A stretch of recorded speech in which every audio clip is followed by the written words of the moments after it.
Our website is educationrevolution.org. Let's see, I have a few cards here if people want to grab them. But it's educationrevolution.org. And cards up here.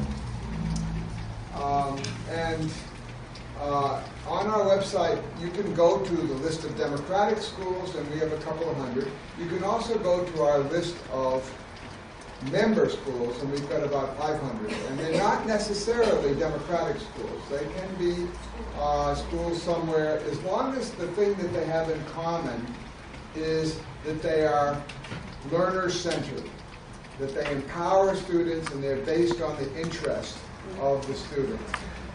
Okay?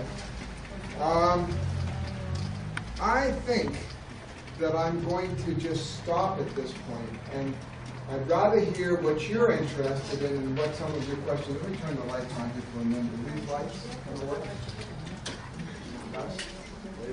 Okay. Questions. Anybody have some specific questions? Something that you're interested in for where you are? Anything? Yeah. What would you do if you're a teacher, a sort of teacher? You like to be with children, especially with children, but you don't like the system of the education, and you cannot. You think you cannot do anything with it, so you prefer to get out of the system, and you don't have a chance to work that much with kids. This is probably the most important question you could ask. Yes. It's a very, very important question because so many people are in this situation. The question was, what do you do if you're in the system and you want to make changes but you don't think it's possible? I have found that one of the most important things that happens is, and when people want to do something, is they limit themselves more than they should. They're too self-limiting. In order for students to understand about the possibility of being empowered, of maybe they have some rights to make decisions, they only have to experience making decisions in some kind of situation. Now, I want to give you an example that to me has been very eye-opening, and that is my table tennis club. I volunteer as a table tennis coach at an authoritarian boys and girls club. It's a top-down authoritarian club, the rules, and that's it. I started working with the younger students about 10 years ago there, and there was such an explosion of interest that I went first 1 day a week for 2 hours, then 2 days a week for 2 hours, and I realized that they needed something more, but I had no more time. Oh, they found me.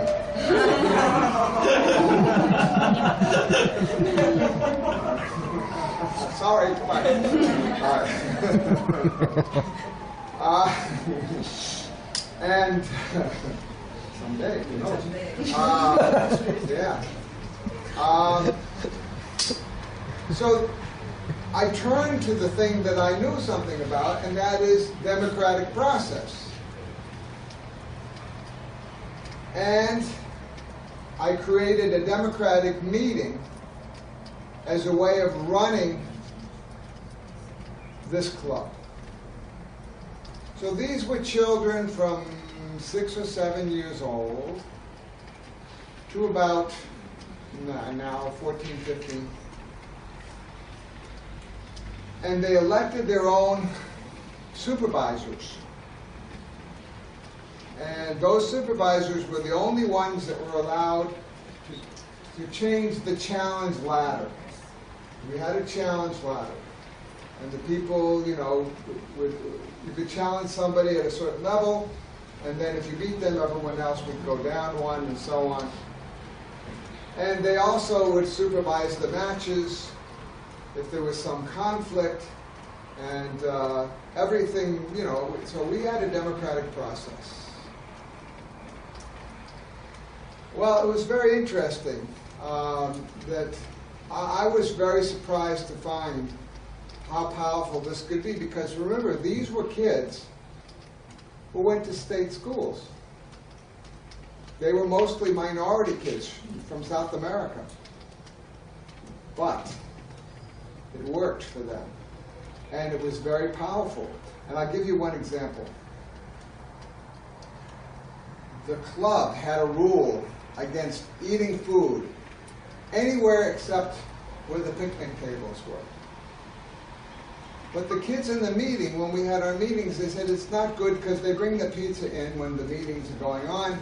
So they made a rule that they could eat in the meeting. So they, as long as it was completely cleaned up, there wasn't a crumb, there wasn't a can. And so they would go out and get their pizzas and bring it in and have their pizzas while the meeting was going on. One day, the door opened up and one of the staff members came in and said, "You can't eat in here." And the kid said, "We can too, we passed it." And he apologized and left. I was just waiting to see what would happen when the systems got in conflict. And so, and another situation that was interesting was, they were taking a consultant around, the Boys and Girls Club. And he saw a challenge ladder with 50 kids on it. And he just was staring at it in disbelief. And he says, it's not so much that I've never seen a challenge ladder with 50 kids on it before. But if this was at my club, it would have to be under plexiglass, you know, locked up, because the names would be all over the place. And I said, "You know what protects that?" He said, "No, what?" I said, "Democracy." The kids voted. What would happen if you moved that and you were not one of the elected supervisors? You go to the bottom of the list. And I said, it was only challenged once. And there's a little boy watching me, talking to him right next to me. He says, "No, twice." So it was surprising how powerful it was. Not long ago, a boy visited who used to be in the program years earlier, and now he was graduating from 12th grade, going to a very good university. And he was an Arab kid. And I said, did you get something out of, you know, when you were in the club? He says, "Oh, it was very important to me." He said, "I learned about democracy," and he was one of 2 or 3 kids ever who organized meetings without any adults around to solve problems. And he said, when I went to, I ran for president of my class and I won. And it was because I had that experience, you see.